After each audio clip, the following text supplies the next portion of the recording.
Guys, it is still snowing outside. What is it? Like, it's like the end of April. Okay, it's the middle of April, but still, all of the snow should be melted by like end of February, like max. Remember that whole rhyme with April showers bring May flowers? Well, right now, everything is freezing. We will have no flowers. Hello everyone, I'm here today to share with you guys a new drugstore full face testing some new products out. We're gonna do a full day wear test because I asked you guys in the community tab what products you wanted me to test out, and the overwhelming majority of you said Milani. I feel like I've been on like a drugstore roll recently. There have been so many new launches to the drugstore, so check out the other videos I've done recently on all of the new launches, and don't forget to subscribe so you don't miss out on new videos every Tuesday, Thursday, and Sunday. And without further ado, let's get into this. Oh my gosh, this shirt eventually is gonna look like I'm not wearing anything at all, but just a heads up, still wearing a shirt. So I'm gonna start with the eyes today, and I'm going to be testing out these two new palettes that they recently launched. One is their Most Loved Mattes, and the other is Bold Obsessions. Both are very neutral base. They're supposed to be very good everyday looks, and they say they're very richly pigmented and ultra smooth. Ooh, I really like the packaging. It's very shiny. And it seems like actually for both palettes, they seem to be going neutral, warm, and then cool, so you can kind of mix and match and play with whatever tones you're feeling for that moment. You can see the same things happening with the mattes palette, so you can see the neutrals, more of the pinky tones, and then the warm red tones here. And I gotta be honest, if you're looking for something that's gonna be really easy to wear and you don't have to like think about what colors are gonna go with what, that makes it pretty easy. Okay, so swatching some of the mattes, that wasn't great. Clearly very patchy, though this doesn't mean that the eyeshadows will be bad. They just don't swatch well. That's okay. Sometimes I don't know why I even bother swatching them, because I'm still gonna put them on my eyes anyway. And then let's see some of these more metallic shades.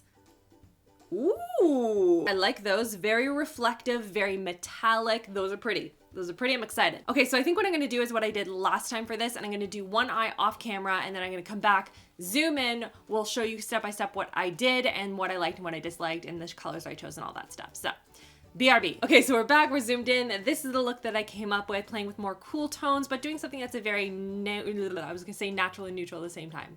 That's not a word. Just something that's really pretty and wearable and easy. So to do this, I started out with these two shades here, and I just used those and swept them into, I already did that eye, Rachel. And I just swept them into the crease just to get a sense of the shape that I wanted to create. I find sometimes I have to do that because you see how like when I go like this, you can see sort of the little bit of extra flap of skin there. So I find that by creating a very soft, very, very light shape, that makes it easier for me when I go in with the darker colors. And I'm creating more of a straight across kind of a look. So I'm starting more at the corner and working my way in versus creating more of a rounded look. Now I'm going in with the mauve tone here, and I'm again kind of starting more towards the outer corner and working my way in, building up the color. And I'm finding for these shadows that they're quite blendable, easy to use. I've been wearing them both wet and dry to kind of mix it up and play with the textures a little bit, and they worked both ways for me. Next, I'm gonna take more of this purpley tone here, just tap a thinner brush in very lightly, and start more on the outer corner again, and just, as before, building up the color. So far, this is the only color. I'm using it because I obviously did the other eye with it, but this is the only one that I found to be a little bit on the patchy side, which I'm not loving. You can see right there, like it's not blending the nicest for me right now. Now I'm gonna go into the Bold Obsessions palette, and I'm gonna take this really pretty bluey, kind of sparkly shade, and again, a much thinner, finer brush. This is by Sephora. This is the Drawing Shadow brush, and I'm going to sweep that along the outer corner, creating a little bit of a wing shape. I'm not going too far in with this shade. I just want to kind of build up a little bit of the color here. This color is probably one of my favorites of the ones that I have tried today. It's just so pretty, and I'm gonna use it wet as well. I feel like this all over the lid would be amazing. Then I dipped a wing liner brush in that same kind of smoky, sparkly shade and spritzed a little bit of Fix Plus on it, and I'm going to use that to emphasize the color right along the lash line and the outer part of the wing. And for that shimmer in the inner corner of the eye, I'm using this color right here. So pretty. I tried it with my finger, I tried it wet, I tried it dry. All of it works. Oh my gosh, look at that. So pretty. And then I'm just blending it out with my brush just to make those lines blur a little bit until everything is nice and even. And then for liner today, I'm using the Supreme Kohl one by Milani, and I'm just using that along the upper waterline. And the mascara is the Lash Trifecta one. Okay, now that the eyes are basically done, I want to go on to the face. I want to start with the Instant Touch-Up Blur Stick. And this is supposed to create a seamless finish for a pre-makeup canvas. Weightlessly fills in lines and minimizes the look of pores and imperfections.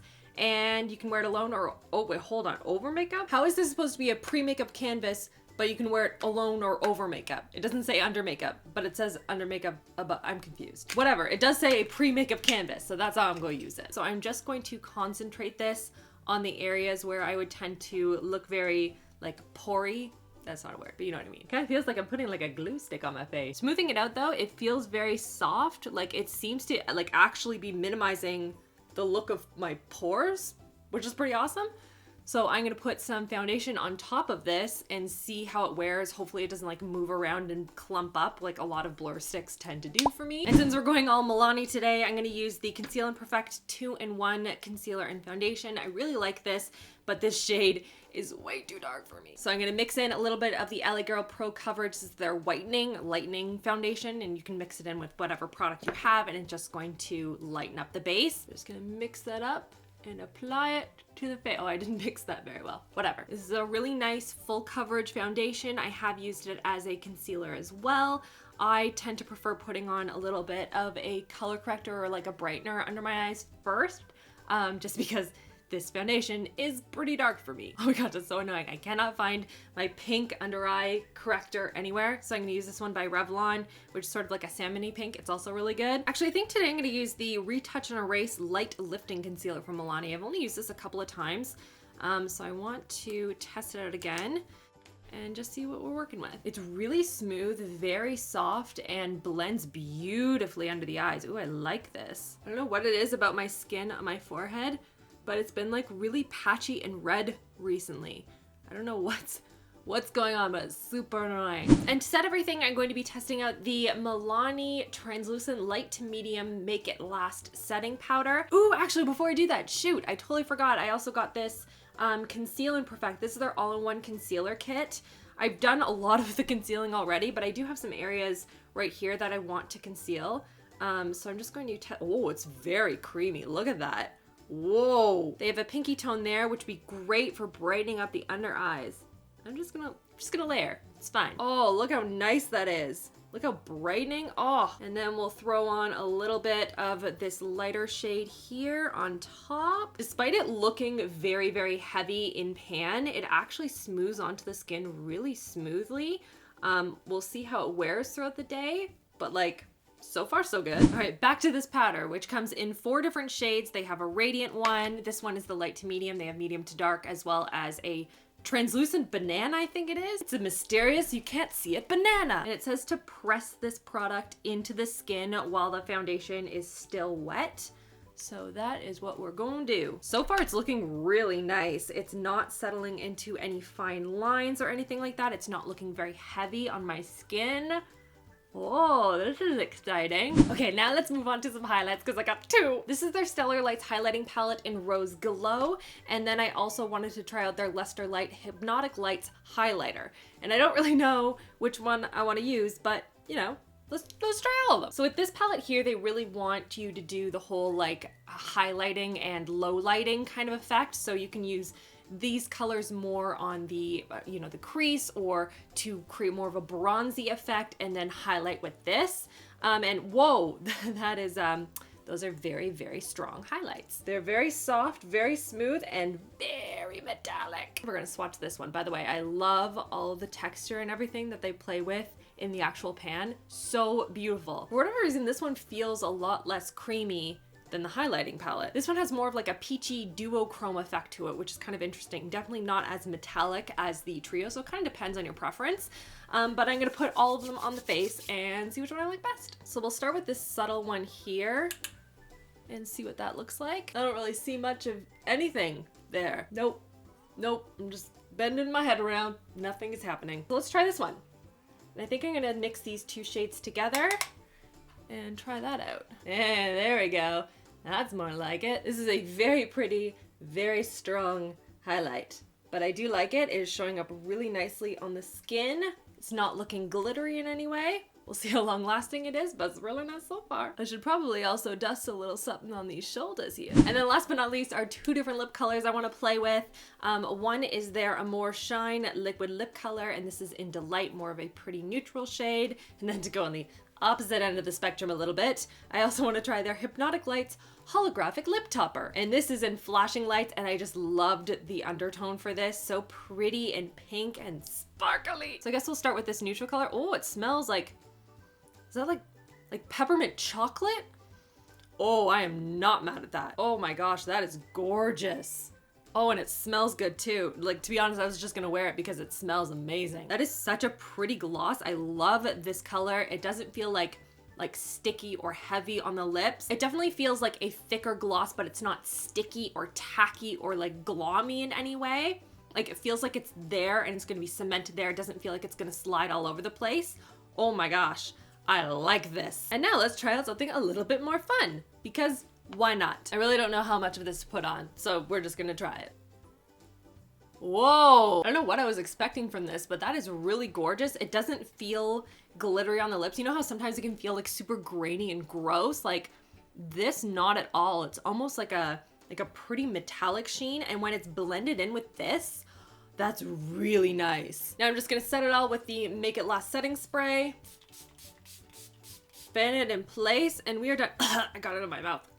So I'm gonna go about my day. We'll see how everything wears. We will zoom in at the end of the day and we'll see what's happening. So see you all tonight. Okay, it is now the end of the day. This is what my makeup is looking like, and also I am wearing my glasses because my contacts decided that today was gonna be a good day, that they were just gonna stop working. I have those 2-week ones that like dry up like raisins by the time you hit like the 13th. So anyway, I want to share with you guys what my makeup is sort of looking like, my thoughts on everything.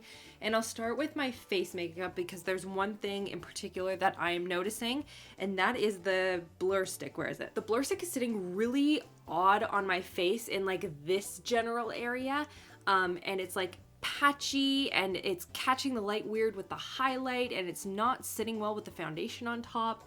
It's just kind of odd. I wouldn't recommend this. It's not doing anything for shine at all. Like, my forehead's a little bit shiny as well as my chin. Then did nothing there. The concealer looks okay. It's sort of worn off in the inner corner of my eye a bit, and it looks a little bit dusty with the powder on top. But I also put on a fairly substantial number of layers of concealer under my eyes, so that might be it. So I will continue to test this because I like the formula. I liked the way my under eyes looked throughout the day. The highlight, again, as I mentioned before, didn't love this one. However, this trio was really nice. I did really enjoy it. And my eyeshadow is still looking really good. I would say that I don't love the mattes as much as I do the Bold Obsessions palette. I liked the formulas in this one a lot better. And then I really liked the lip product. This one wouldn't be like an everyday shade for me, but it was punchy enough while still being subtle. I don't know how to describe it. It wasn't so glittery and frosty. They're like, whoa, this is unwearable. But at the same time, it added this really nice extra dimension to the lip product that I was really feeling and I loved. And then this color is such a nice everyday shade, and the peppermint chocolate, like I can't stop smelling it. Like, this is becoming a problem. Oh my gosh, it smells so good. Just a thought for the makeup brands out there. Can we just like stop with the peach thing going on and like go back to chocolate and peppermint? Just saying. I feel like out of everything that I tested today, the thing that I'm probably most excited about is the Bold Obsessions palette. It's just so pretty, and I can see a lot of shades in here that I can wear on an everyday basis, but like this shade is so beautiful on the lids and in the inner corner, and just like a lot of these shades are just very pretty and ones I can see myself reaching for. I don't know, what do you guys think? What is your favorite product of everything that I tested here, or are there other products from Milani that you like? Let me know in the comments. And if you love drugstore makeup, go and check out the video I did on Thursday. I talked about all my favorite new drugstore launches under 10 bucks. These are amazing products I've been using over the last couple of weeks. In love. I hope you guys are enjoying this wonderful weekend, and I will see you guys all on Tuesday. Love you, girls. Mwah!